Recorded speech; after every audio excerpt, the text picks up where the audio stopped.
আমাদের আলেম সমাজ এবং মাদ্রাসার অনেক ছাত্র ভাইদেরকে একটা স্লোগান দিতে দেখা যায়, তোমরা কি চাও আজাদি, আমরা কি চাই আজাদি। এই যে একটা স্লোগান, এটা কিন্তু স্লোগানটার উদ্দেশ্য আমাদেরকে জানতে হবে। এই স্লোগানটা কিন্তু আমাদের ঠিক না। আমাদের স্লোগানটা হবে মুসলমানদেরকে শিক্ষা দিতে হবে, জনসাধারণকে শিক্ষা দিতে হবে, বুকে সাহস নিয়ে বুকের পাটাকে উঁচু করে আমরা কি চাই খেলাফা, তোমরা কি চাও খেলাফা, অর্থাৎ ইসলাম, আজাদি। আজাদি বলে আপনি কি আজাদি বোঝাতে চান? আপনি ডিকশনারি খুলেন, এই শব্দার্থ নিয়ে আপনি রিসার্চ করেন।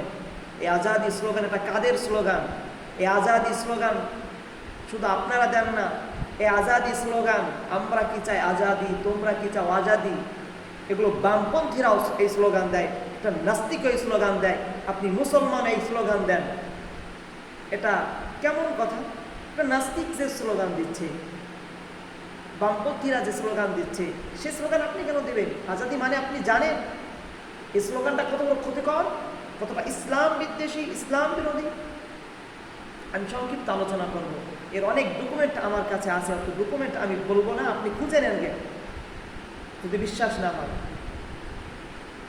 এই আজাদি আপনি যদি ডিকশনারি খুলেন অথবা কোনোভাবে রিসার্চ করেন, আপনাকে প্রথম দেখাবে আজাদি অর্থ হল স্বাধীনতা। এরপর আপনি যদি আরেকটু রিসার্চ করেন, বলবে এই আজাদি মানে হচ্ছে, এই আজাদি স্লোগান মানে হচ্ছে জালেম শাসকের বিরুদ্ধে স্লোগান, ন্যায় ও ইনসাফের স্লোগান। তবে এই আজাদি ন্যায় ও ইনসাফ বলতে কি বোঝায় সেটা হলো বুঝতে হবে। ন্যায় ইনসাফের স্লোগান হলেও এই ন্যায় ইনসাফ ইসলামের ন্যায় ইনসাফ না, এটা বুঝতে হবে। এটা আপনি বিশ্বাস না, আপনি ঘাটাঘাটি করে দেখেন। ন্যায় ও ইনসাফের স্লোগান মানে হচ্ছে এই আজাদি দ্বারা বোঝানো হয় এইটা। দেখে অনেক আলেমরা সাধারণ মানুষদেরকে এই স্লোগান শেখাচ্ছে এবং সাধারণ মানুষ এই স্লোগান দিচ্ছে, সেখানে নাস্তিকরাও আছে, বামপন্থীরাও আছে, একসাথে কি আনন্দের সাথে স্লোগান দিচ্ছে। কেন আপনি এই স্লোগান শিক্ষা দিবেন? তাদেরকে বোঝান যে আজাদি আমাদেরকে মুক্ত করতে পারে না, বরঞ্চ একমাত্র আল্লাহ তাআলার গোলামি, আল্লাহ তাআলার হুকুমত, ইবাদত, ইসলাম, খেলাফত, এটাই আমাদের একমাত্র মুক্তির পথ পন্থা। আমরা যে স্বাধীনতা চাচ্ছি, মন চাহি জিন্দেগি, স্বাধীনতা আজাদি মানে হচ্ছে মন চাহি জিন্দেগি আমাদেরকে আরো ভয়ঙ্কর ক্ষতির দিকে ঠেলে দিবে এবং আমাদেরকে আরো বড় বিপদমুখী করবে। এবার আসুন, তারা এই আজাদি স্লোগান দ্বারা কি বোঝায়? ন্যায় ও ইনসাফ বলতে তারা বোঝায় এইটা যে একটা পুরুষ মানুষ যদি প্যান্ট শার্ট করতে পারে, একটা মেয়ে মানুষও প্যান্ট শার্ট করতে পারবে, এটার নাম তারা বলে আজাদি। আমরা আজাদি হতে চাই, স্বাধীনভাবে চলতে চাই। ইনসাফ, তারা এটাকে ন্যায় বুঝে, ন্যায় বিচার বুঝে যে একটা পুরুষ মানুষ যদি প্যান্ট শার্ট করতে পারে, আমি মহিলাও করতে পারবো। বামপন্থীরা স্লোগান দেয়, বিভিন্ন সেকুলার দলের স্লোগান। আর এই আজাদি মানে তারা সেকুলারত্বই বোঝায়, সেকুলার এজমই বোঝায়, যে কোনো ধরনের কোনো চাপাচাপি নেই। একটা পুরুষ যদি শুধু তার সতর ঢেকে বের হতে পারে, আমি মহিলাও বের হতে পারবো, এটাই তারা ইনসাফ বুঝে, এটাকেই তারা ন্যায় বুঝে। এই স্লোগান দিয়ে তারা এটাই প্রতিষ্ঠা করতে চায়। আমি হুজুরও কিভাবে তাহলে এই স্লোগান দেই, আজাদি স্লোগান দেই? আমার আপনার স্লোগান হবে আমরা কি চাই ইসলাম, তোমরা কি চাও ইসলাম, খেলাফত, এগুলো আমাদের স্লোগান হবে। জনসাধারণকে বোঝাতে হবে যে এই আজাদি দিয়ে, মন চাহি জিন্দেগি দিয়ে আমরা এক জালেম শাসককে হটাতে পারবো, কিন্তু নিজেরাই জালেম হয়ে যাব, আবার নিজেরাই জালেম হয়ে যাব, নিজেরাই নিজেদের উপরেই জুলুম করছি এইভাবে আজাদি হয়ে। তারা বোঝায় যে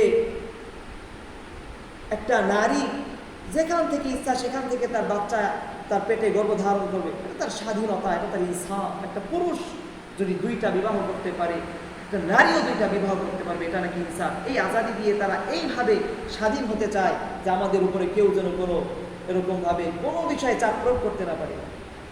মুক্ত স্বাধীন জিন্দেগি তারা কামনা করে। আপনি বিশ্বাস না হয়, নাস্তিকদেরকেও দেখবেন এই স্লোগান দিচ্ছে। ভারতের হিন্দুরাও এই আজাদি স্লোগান দেয়। তো আজাদি স্লোগানের উদ্দেশ্য, আপনিও আলেম হয়ে তাদেরকে আজাদি শেখাচ্ছেন কেন? আপনি ইসলামী ঐতিহ্য, ইসলামিক সংস্কৃতির স্লোগান দেন। এই আজাদি শব্দটা ফার্সি শব্দ, এটা ফরাসি থেকে এসেছে, এটা বাংলা শব্দও না, আরবি শব্দও না। অথচ আমরা এই আজাদি শব্দ নিয়ে আজকে কত পরিমাণ লাফালাফি করি।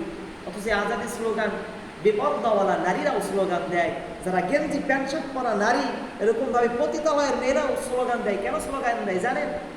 তাদের পতিতালয়গুলো মুক্ত থাকার জন্য, স্বাধীনভাবে যৌনাচার করার জন্য, খারাপ কাজ করার জন্য। তো এই আজাদি স্লোগান যেন আমাদের মুখে না আসে। আমাদের মুখে, মুসলমানদের মুখে একটা স্লোগানই আসবে, সেই স্লোগানটা হলো ইসলাম। আমরা কি চাই? ইসলাম। তোমরা কি চাও? ইসলাম। এটা বোঝাতে হবে। আপনার হিম্মত করে মানুষকে, যুবক কি আশ্চর্য ব্যাপার, আমি বড় আশ্চর্য হয়েছে কিছু আলেম সমাজকে দেখে, আলেমদেরকে দেখে যুবকদেরকে নিয়ে স্লোগান দিচ্ছে। আহারে লজ্জার কথা।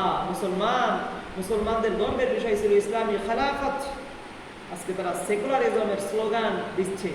যে মানে আলেম হয়ে যখন সেকুলারিজমের স্লোগান দিবে সেটা কতটা লজ্জার হবে। আজকে সেকুলারিজম এগুলোর পতন ঘটাবে ওলামা একরাম, এগুলোর অবসান ঘটাবে ওলামা একরাম, এগুলোকে কবর রচনা করবে ওলামা একরাম। আমরা এই সেকুলারিজমের স্লোগানগুলো মানুষের মাঝে দিচ্ছি, মানুষের মাঝে প্রচার প্রসার করছি। আশ্চর্যের ব্যাপার।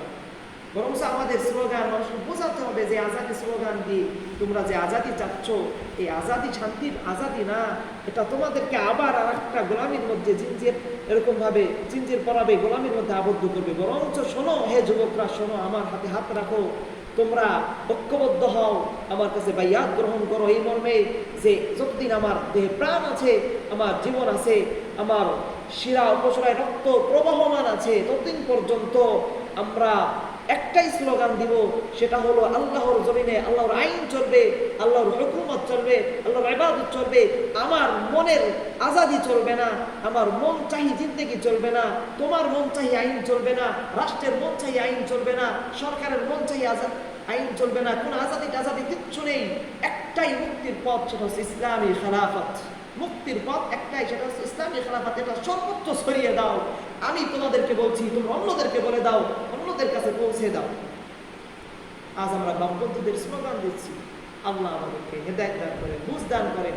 আল্লাহ আমাদেরকে গর্বের সাথে ইসলামের প্রচার প্রসার করার তৌফিক দান করেন। আমিন।